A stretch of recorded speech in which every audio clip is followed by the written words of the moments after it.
What are you saying, YouTube? So let's take a look at another legend of poker, Stu the Kid Unger. Started gambling high stakes in his teens. A mobster by the name of Victor Romano would set up high stakes gin games on behalf of Stu and take half of Stu's action. And Stu, even back then, was a degenerate gambler because the money he won at gin, he was just degenerate at the racetrack.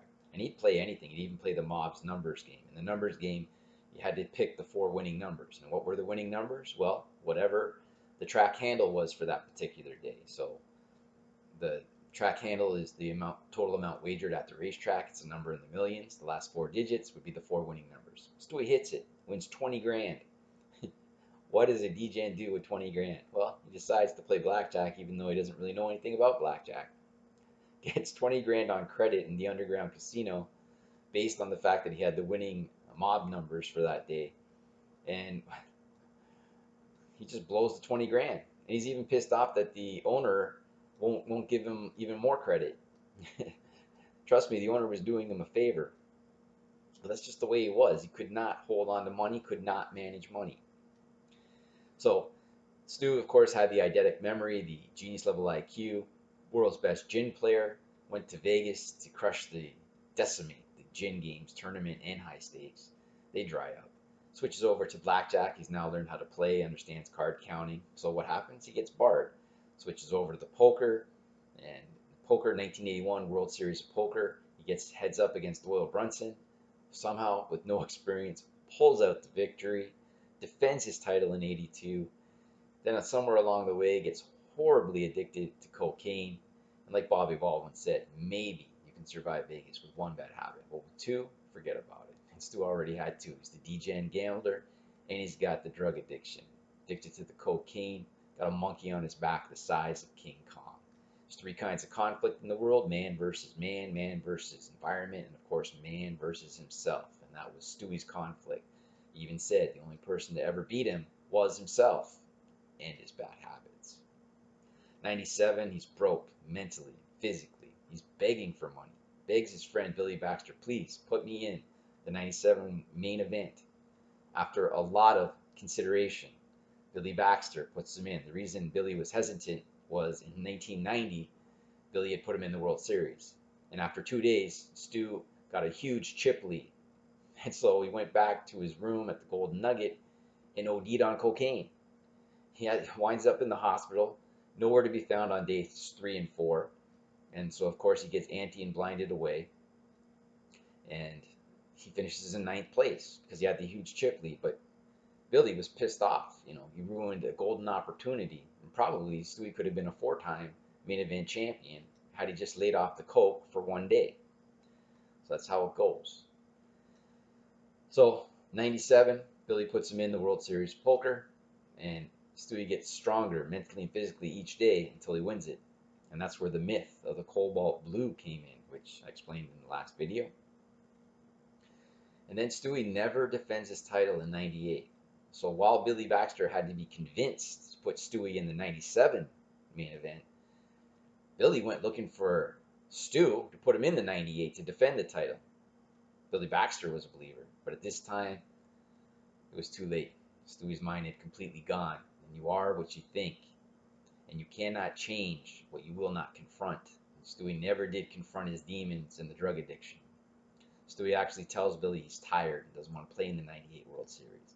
Well, when Billy heard that, his words were, I knew Stewie didn't have long to go. And sure enough, a few months later, Stewie's found dead in a cheap motel in a seedy part of Vegas. He's got $800 to his name. Billy Baxter actually ends up paying for the funeral. It's a cautionary tale. All right, a little high stakes poker for you. We have Stu the Kid, and we have Doyle. This comes from Doyle's book, My 50 Most Memorable Hands. There are other players, they all fold. Doyle raises. Stewie thinks Doyle's attacking the blind, so Stewie re-raises, and Doyle calls. Doyle's holding the king, queen of hearts. He has implied odds. Flop comes down, and it's a beaut for Doyle. He's got the flush draw with the gutter ball, the inside straight draw. This is the exact hand he was holding against Pinky, a flush draw with the gutter ball. 12 outs. We know he needs 14 outs with 2 cards to come to be the favorite. In the example against Pinky, the liquor store owner, that was a clear fold because you're a dog. But against Stewie, who plays a much wider range, this is a clear call. So, without looking at what Stewie has, first of all, what happened on the flop? Stewie opens the betting. Doyle raises. Stewie pushes all in with a monster bet. Again, it's a replay of the other hand. That's why experience goes a long way in poker. You know what to do from your study away from the table.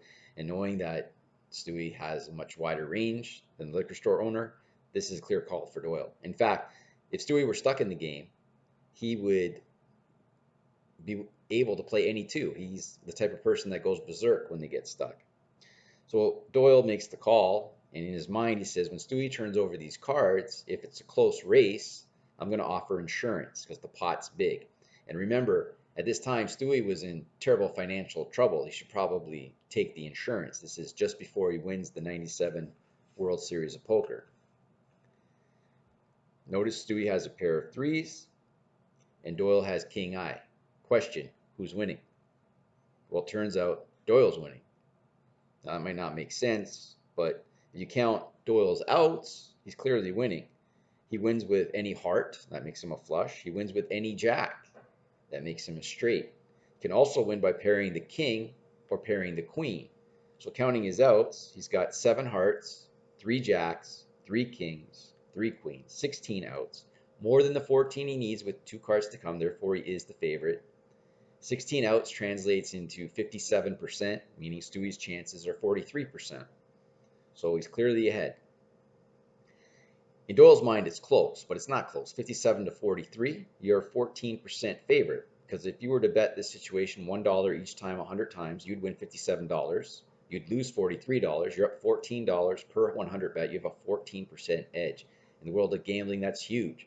The casino at blackjack only has 0.5% edge, or baccarat 1.25%, or European roulette 2.7%, even American roulette 5.26%. This is a huge edge. Yet he's willing to give Stewie insurance. And what do you think Stewie says? Well, Doyle said Stewie's answer fit him perfectly. Stewie said, let's gamble. And that's the kind of person he was. He was all heart. And you know what? He even gambled in the end with his life. You dance with the devil, you take your chances.